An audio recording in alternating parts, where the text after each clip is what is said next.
রাধে কৃষ্ণ বন্ধুরা, কেমন আছেন আপনারা? আশা করি সবাই ভালো আছেন। আজকে আবার একটা নতুন ভিডিও নিয়ে হাজির হয়ে গেছি। ভিডিওটি শেষ অবধি দেখার অনুরোধ রইল। আজকের গল্প রবীন্দ্রনাথ ঠাকুরের বিখ্যাত ছোট গল্প শেষ কথা। গল্পটি 8টি পর্বে পাঠ করব। আজ প্রথম পর্ব। জীবনে প্রবাহমান ঘোলা রঙের হযবরলর মধ্যে হঠাৎ যেখানে গল্পটা আপন রূপ ধরে সদ্য দেখা দেয়, তার অনেক পূর্ব থেকেই নায়ক নায়িকারা পরিচয়ের সূত্র গেঁথে আসে। পিছন থেকে সেই প্রাগগাল্পিক ইতিহাসের ধারা অনুসরণ করতেই হয়। তাই কিছু সময় নেব আমি যে কে সেই কথাটাকে পরিষ্কার করবার জন্যে। কিন্তু নামধাম ভাড়াতে হবে, নইলে জানাশুনো মহলের জবাবদিহি সামলাতে পারবো না। কি নাম নেব তাই ভাবছি। রোমান্টিক নামকরণের দ্বারা গোড়া থেকে গল্পটাকে বসন্ত রোগে পঞ্চম সুরে বাঁধতে চাইনি। নবীন মাধব নামটা বোধহয় চলে যেতে পারবে। ওর বাস্তবে শ্যামলা রংটা ধুয়ে ফেলে করা যেতে পারত নবারুণ সেনগুপ্ত। কিন্তু তাহলে খাঁটি শোনাতো না। গল্পটা নামের বড়াই করে লোকের বিশ্বাস হারাতো। লোকে মনে করত ধার করা জামিয়ার পরে সাহিত্য সভায় বাবুয়ানা করতে এসেছে। আমি বাংলাদেশের বিপ্লবী দলের একজন। ব্রিটিশ সাম্রাজ্যের মহাকর্ষ শক্তি আন্দামান তীরের খুব কাছাকাছি টান মেরেছিল। নানা বাঁকা পথে সিআইডির ফাঁস এড়িয়ে গিয়েছিলাম আফগানিস্তান পর্যন্ত। অবশেষে পৌঁছেছি আমেরিকায় খালাসির কাজ নিয়ে। পূর্ববঙ্গেও যে ছিল মজ্জায়। একদিনও ভুলিনি যে ভারতবর্ষের হাত পায়ের শিকলে উকো কষতে হবে দিনরাত, যতদিন বেঁচে থাকি। কিন্তু বিদেশে কিছুদিন থাকতেই একটা কথা নিশ্চিত বুঝেছিলুম, আমরা যে প্রণালীতে বিপ্লবের পালা শুরু করেছিলুম সে যেন আতশবাজিতে পটকা ছোড়ার মতো। তাতে নিজের পোড়া কপাল পুড়িয়েছি অনেকবার। দাগ পড়েনি ব্রিটিশ রাজ রক্তে। আগুনের উপর পতঙ্গের অন্ধ আসক্তি। যখন সদর্পে ঝাঁপ দিয়ে পড়েছিলুম তখন বুঝতে পারিনি সেটাতে ইতিহাসের যজ্ঞানল জ্বালানো হচ্ছে না, জ্বালাচ্ছি নিজেদের খুব ছোট ছোট চিতানল। ইতিমধ্যে ইউরোপীয় মহাসমরের ভীষণ প্রলয়রূপ তার অতি বিপুল আয়োজন সমেত চোখের সামনে দেখা দিয়েছিল। এই যুগান্তর স্বাধীনী সর্বনাশকে আমাদের খোড়ঘরের চণ্ডীমণ্ডপে প্রতিষ্ঠা করতে পারব সে দুরাশা মন থেকে লুপ্ত হয়ে গেল। সমারোহ করে আত্মহত্যা করবার মতো আয়োজন ঘরে নেই। তখন ঠিক করলুম ন্যাশনাল দুর্গের গোড়া পাকা করতে হবে। স্পষ্ট বুঝতে পেরেছিলুম বাঁচতে যদি চাই, আদিম যুগের হাত দুখানায় যে কটা নৌক আছে তা দিয়ে লড়াই করা চলবে না। এই যুগে যন্ত্রের সঙ্গে যন্ত্রের দিতে হবে পাল্লা। যেমন তেমন করে মরা সহজ, কিন্তু বিশ্বকর্মার চেলাগিরি করা সহজ নয়। অধীর হয়ে ফল নেই। গোড়া থেকেই কাজ শুরু করতে হবে। পথ দীর্ঘ, সাধনা কঠিন। দীক্ষা নিলুম যন্ত্রবিদ্যায়। ডেট্রয়েডে ফোর্ডের মোটর কারখানায় কোনো মতে ঢুকে পড়লুম। হাত পাকাচ্ছিলুম, কিন্তু মনে হচ্ছিল না খুব বেশি দূর এগোচ্ছি। একদিন কি দুর্বুদ্ধি ঘটল। মনে হলো ফোর্ডকে যদি একটুখানি আভাস দিই যে আমার উদ্দেশ্য নিজের উন্নতি করা নয়, দেশকে বাঁচানো, তাহলে স্বাধীনতা পূজারী আমেরিকার ধন সৃষ্টির জাদুকর বুঝি খুশি হবে। এমনকি আমার রাস্তা হয়তো করে দেবে প্রশস্ত। ফোর্ড চাপা হাসি হেসে বললে, আমার নাম হেনরি ফোর্ড, পুরাতন ইংরাজি নাম।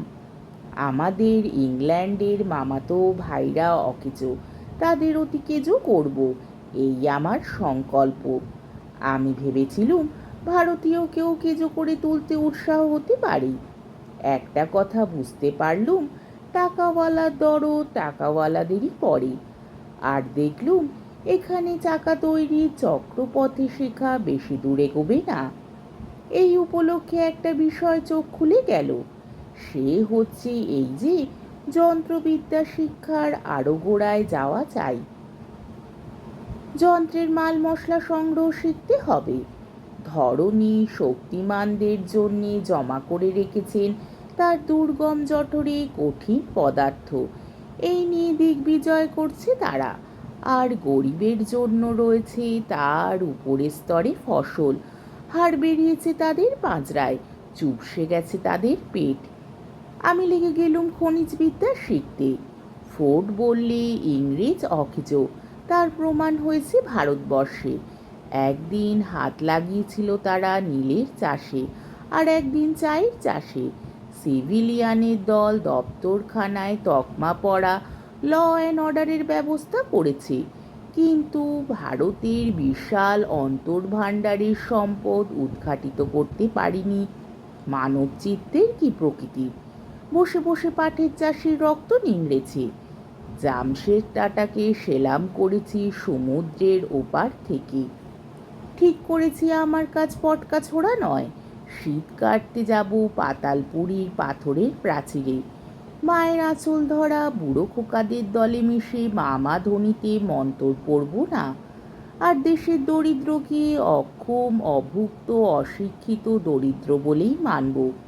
দরিদ্র নারায়ণ বুলি দিয়ে তার নামে মন্তর বানাবো না।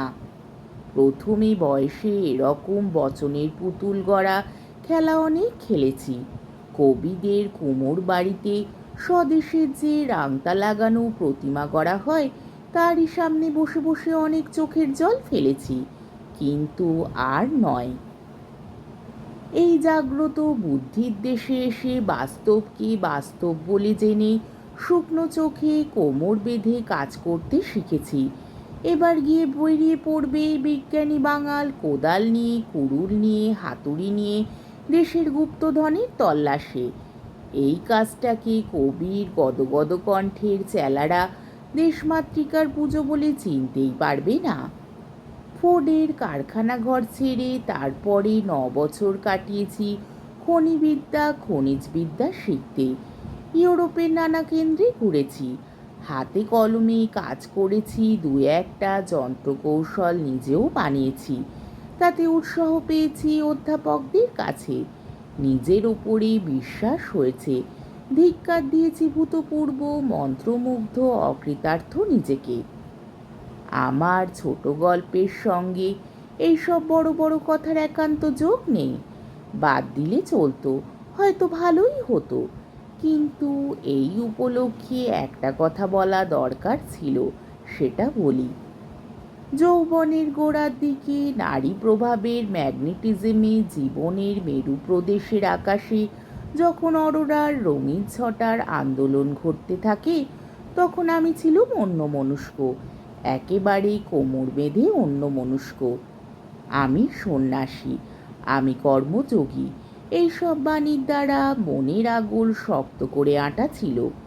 কন্যাদায়িকরা যখন আশেপাশে আনাগোনা করেছিল, আমি স্পষ্ট করেই বলেছি, কন্যার কুষ্ঠিতে যদি অকাল বৈধর্য যোগ থাকে তবেই যেন কন্যার পিতা আমার চিন্তা করেন।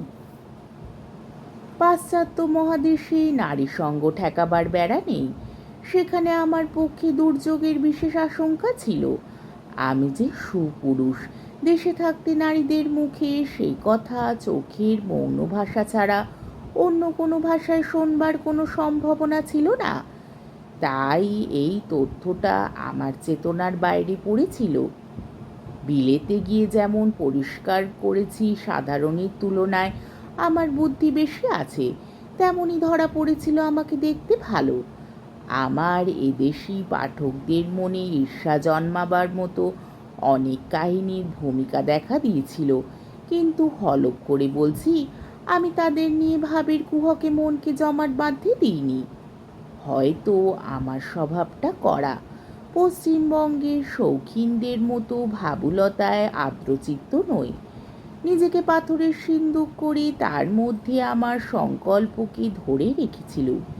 মেয়েদের নিয়ে রসের পালা শুরু করে তারপরে সময় বুঝে খেলা ভঙ্গ করা, সেও ছিল আমার প্রকৃতি বিরুদ্ধ।